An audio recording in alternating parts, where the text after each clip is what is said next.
بسم اللہ الرحمن الرحیم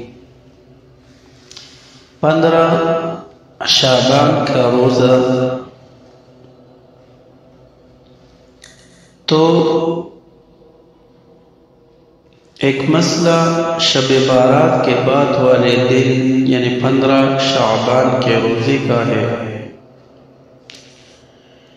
اس کو بھی سمجھ لینا چاہیے۔ وہ یہ کہ سارے ذخیرے حدیث میں اس روزے کے بارے میں صرف ایک روایت ہے کہ شب بارات کے بعد والے دن روزہ رکھو، لیکن یہ روایت ضعیف ہے، لہذا اس روایت کی وجہ سے خاص اس 15 شعبان کے روزے کو سنت یا مستحب قرار دینا بعض علماء کے نزدیک درست نہیں ہے۔ ہاں البتہ پورے شعبان کے مہینے میں روزے رکھنے کی فضیلت ثابت ہے، یعنی 1 شعبان سے 27 شعبان تک روزہ رکھنے کی فضیلت ثابت ہے، لیکن 28 اور 29 شعبان کو حضور علیہ السلام نے روزہ رکھنے سے منع فرمایا ہے کہ رمضان سے 1-2 روز پہلے روزہ مت رکھو، تاکہ رمضان کے روزوں کے لیے انسانوں چست اور تندرست رہے۔ لیکن 1 شعبان سے 27 شعبان تک ہر دن روزہ رکھنے میں فضیلت ہے۔ دوسرے یہ کہ 15 تاریخ ایام 20 میں سے بھی ہے، اور حضور اقدس صلی اللہ علیہ وسلم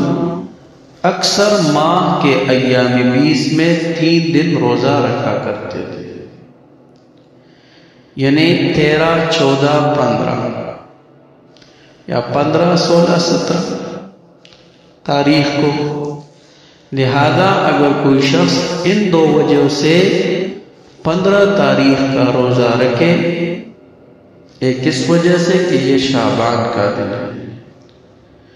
دوسرے اس وجہ سے کہ یہ 15 تاریخ ایام 20 میں داخل ہے، اگر اس نیت سے روزہ رکھ لے تو انشاءاللہ موجب اجر ہوگا۔ لیکن خاص 15 تاریخ کی خصوصیت کے لحاظ سے اس روزے کو سنت قرار دینا بعض علماء کے نزدیک درست نہیں ہے۔ اسی وجہ سے اکثر فقہائے کرام نے جہاں مستحب روزوں کا ذکر کیا ہے، وہاں محرم کی 10 تاریخ کے روزے کا ذکر کیا ہے،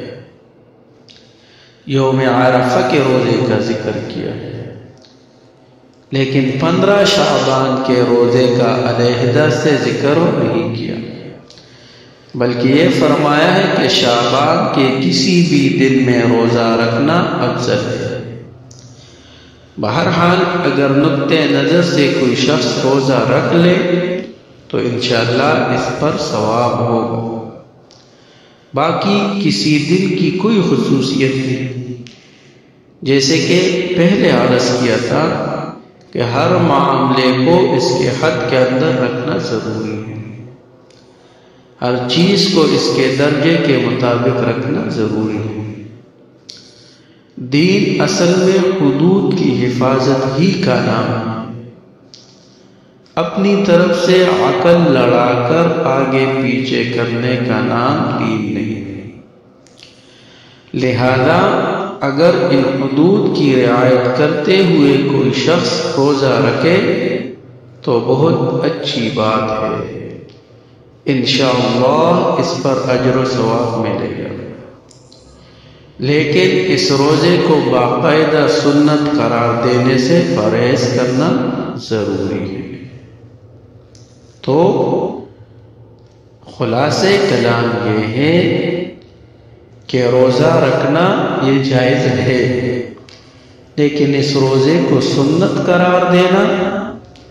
یہ ثابت نہیں ہے، اور شعبان کے 15 نہیں، پورے شعبان میں روزے رکھنے کی فضیلت وارد ہوئی۔ تو